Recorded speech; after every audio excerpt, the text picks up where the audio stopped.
मैं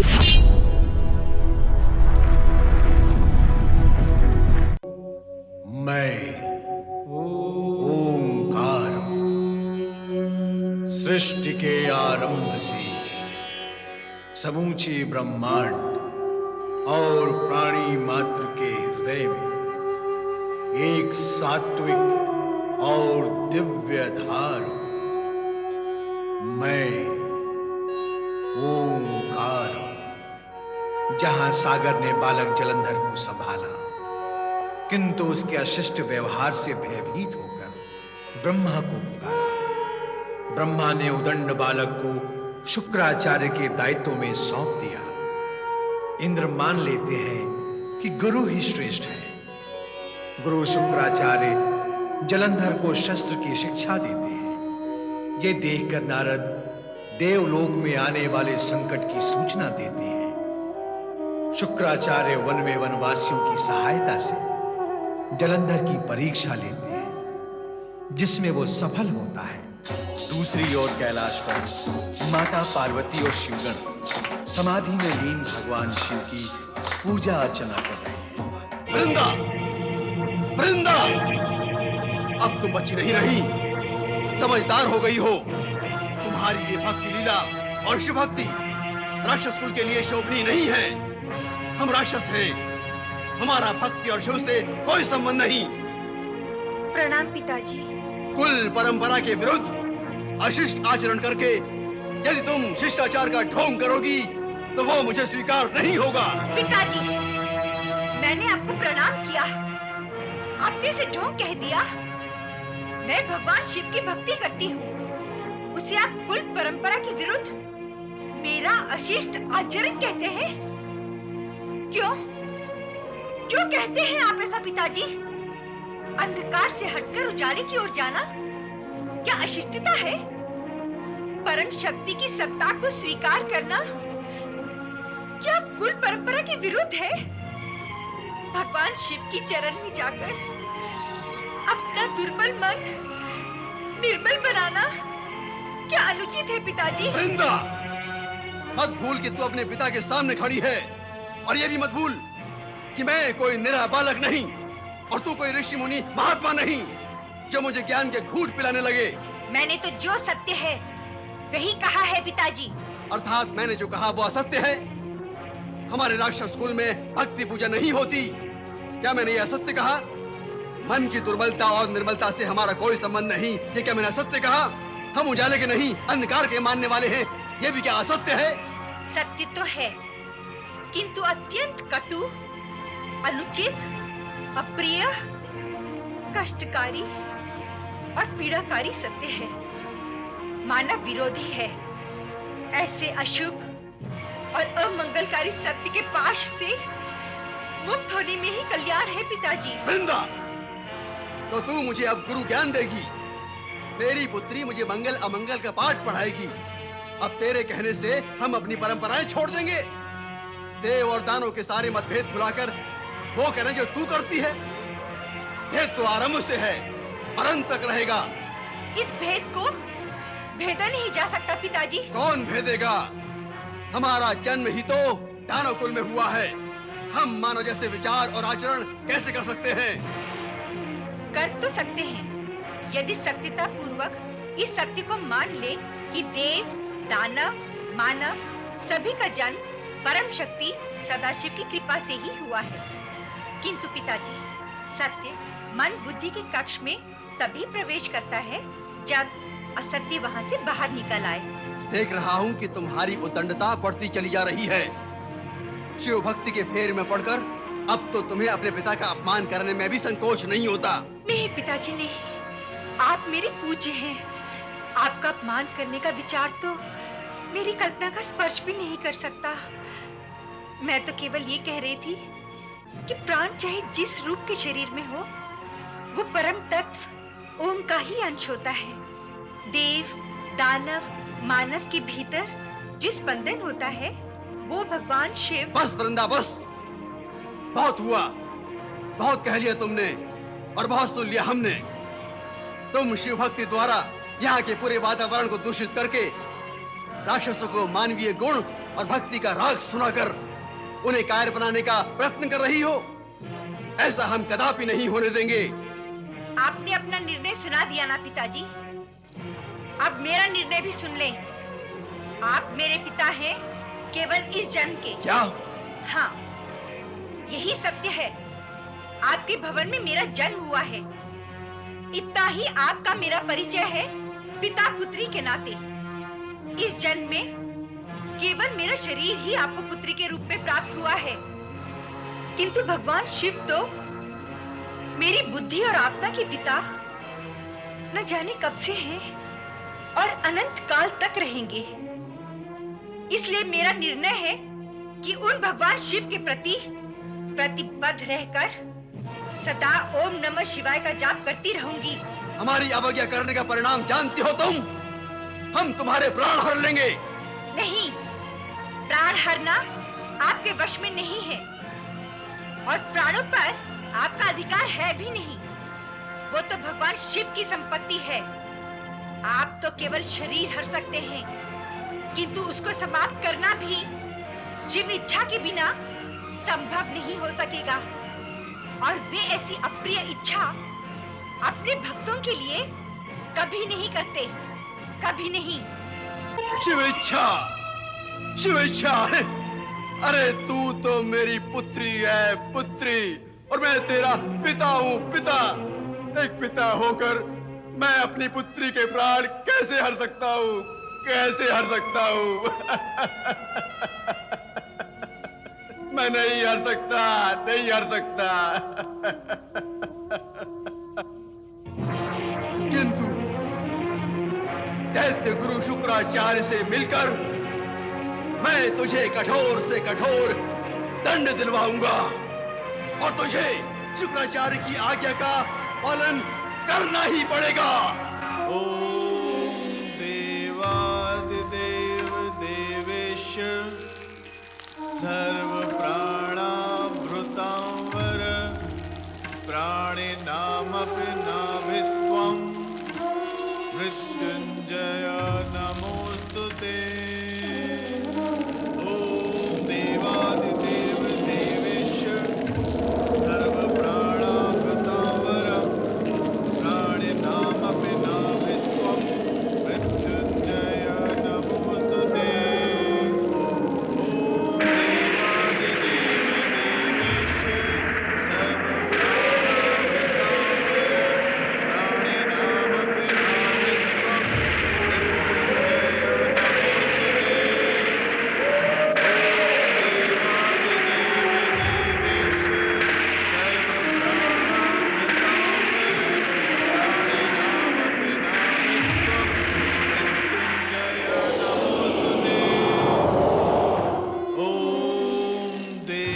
देवादिदेव देवेश सर्व प्राणाभृतांवर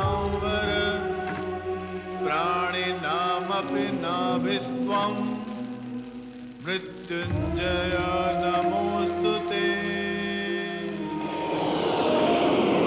ओम देवादिदेव देवेश सर्व प्राणाभृतांवर प्राणिनामपि नाभिस्त्वं मृत्युंजय नमोस्तुते।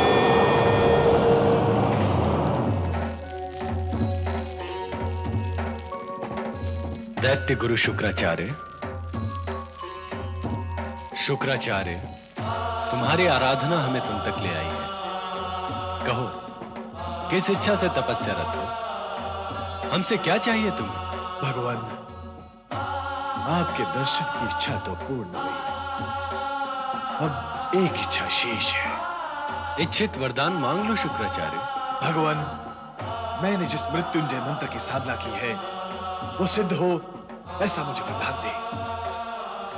आपके द्वारा शक्ति पूरक इस मंत्र की शक्ति से मैं जिसको चाहूं पुनर्जीवित कर सकूं। तथास्तु।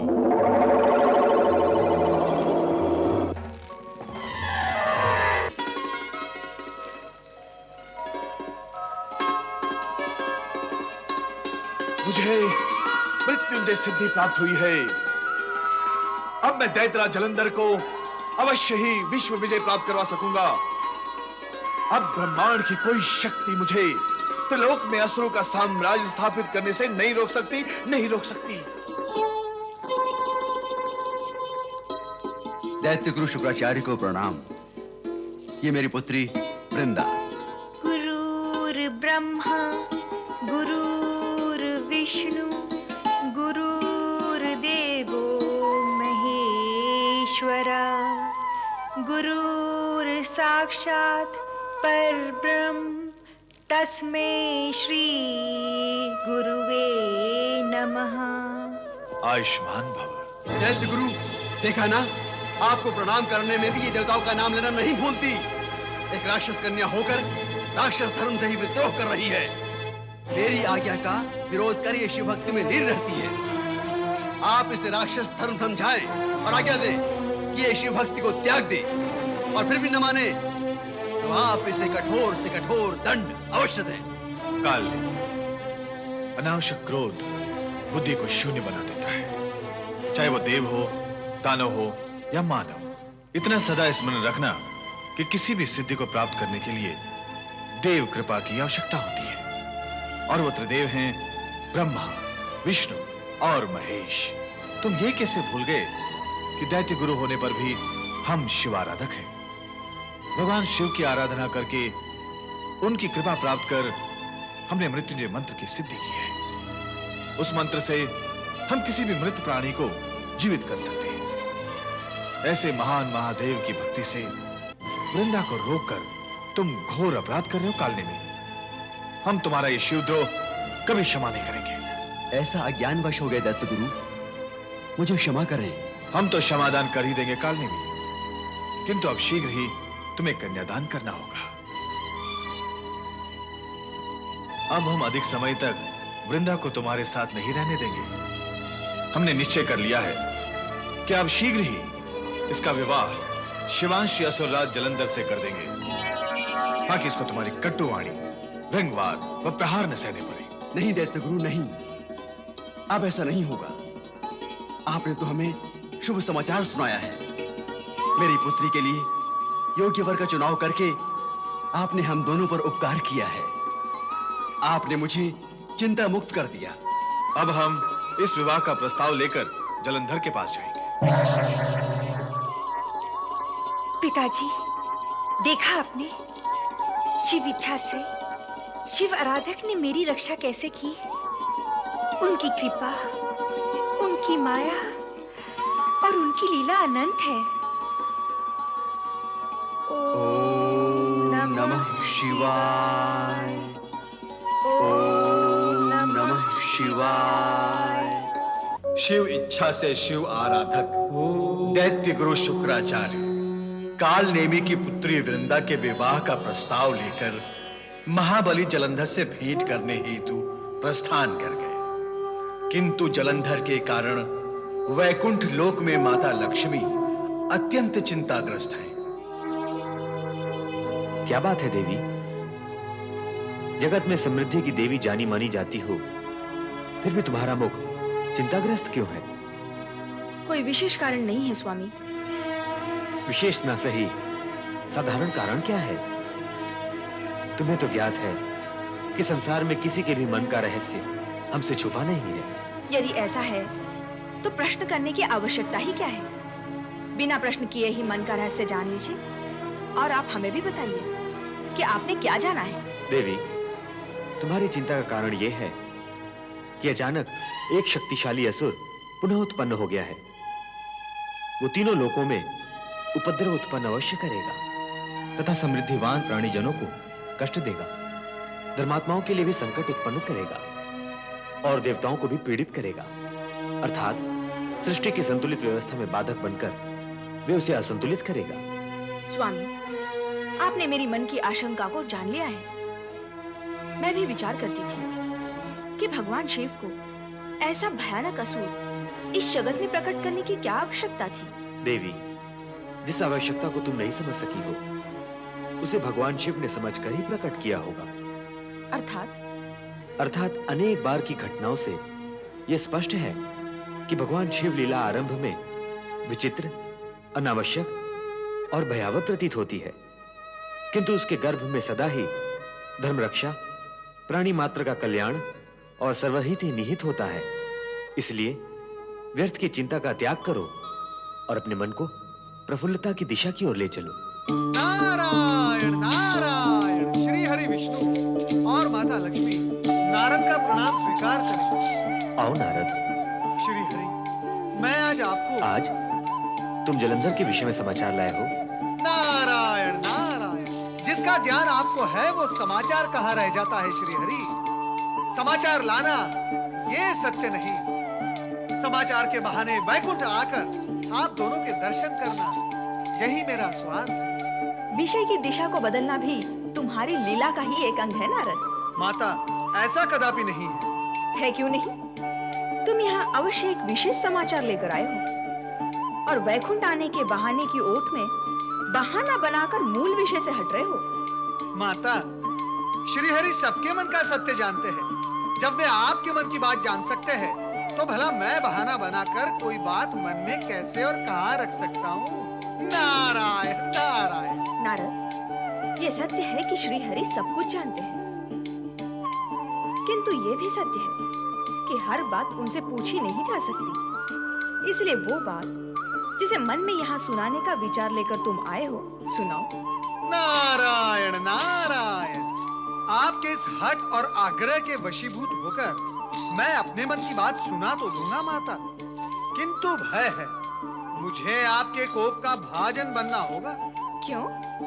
सत्य कटु होता है माता, इसे सुनाने वाले के लिए साहस और सुनने वाले के लिए संयम की आवश्यकता होती है। किंतु कटु सत्य यह है माता कि सुनाने वाला तो साहस किसी न किसी प्रकार जुटा ही लेता है, किंतु सुनने वाले के हाथ से संयम का पल्ला सदा ही छूट जाता है। नारायण नारायण। नारद, आजकल तुम अधिक बोलने लगे हो। ठीक है माता लक्ष्मी, अब अधिक नहीं, केवल संक्षिप्त में सत्य बोलूंगा, जिसे सुनकर आप न केवल आश्चर्यचकित हो जाएंगी, अपितु असुरों के प्रति आपका दृष्टिकोण ही बदल जाएगा। उससे पूर्व तुम बदल जाओ और कहो क्या कहना है। स्वामी, आप ही बताइए, नारद क्या कहना चाहते हैं? नहीं देवी, नारद के मुख से सुनने का आनंद ही कुछ और है। बताओ नारद, वो दृष्टिकोण बदल जाने वाली बात। तो सुनो माता, असुरराज जलंधर आपका छोटा भाई है, अर्थात आप उसके कल्याण के विषय में विचार करें, विनाश के विषय में नहीं। नारद, अपने बड़ों से विनोद और हास परिहास अपनी मर्यादा की सीमा में रहकर ही करना चाहिए। क्षमा माता क्षमा, परंतु मैंने ऐसा क्या कह दिया? असुर जाति में मेरी गणना करके ये पूछ रहे हो कि क्या कह दिया? नहीं नहीं नहीं नहीं माता, नहीं नहीं, मैंने ऐसा तो नहीं कहा। असुर राज जलंधर को मेरा भाई कहने का क्या स्पष्ट अर्थ ये नहीं हुआ कि मैं भी असुर हूँ? नहीं। और स्वामी, आप भी ऐसा अप्रिय विनोद मौन रहकर सुन और सहन कर रहे हैं? सत्य तो मौन रहकर ही सुना जाता है देवी, विरोध तो असत्य का किया जाता है। स्वामी, आप भी नारद की बातों में आ गए। तर्क वितर्क की सारी संभावनाएं इस सत्य के नीचे दब गई हैं देवी, कि जलंधर तुम्हारा छोटा भाई ही है। ये आप क्या कह रहे हैं स्वामी? ऐसा कैसे हो सकता है? ऐसा ही है देवी, तुम्हारा जन्म सागर मंथन के समय समुद्र के गर्भ से ही हुआ था। हाँ, मेरा जन्म अवश्य समुद्र के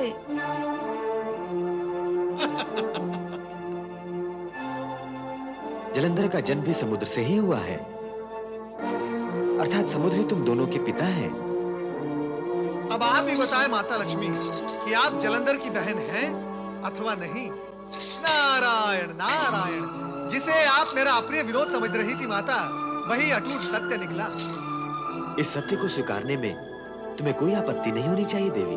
अब आप ही निर्णय करें माता लक्ष्मी कि आपको जलंधर से घृणा करनी चाहिए अथवा प्रेम। प्रभु, क्या नारद यहाँ आपकी प्रेरणा से आए थे? जगत के सारे कार्य कहीं ना कहीं किसी न किसी से प्रेरित होकर ही होते हैं।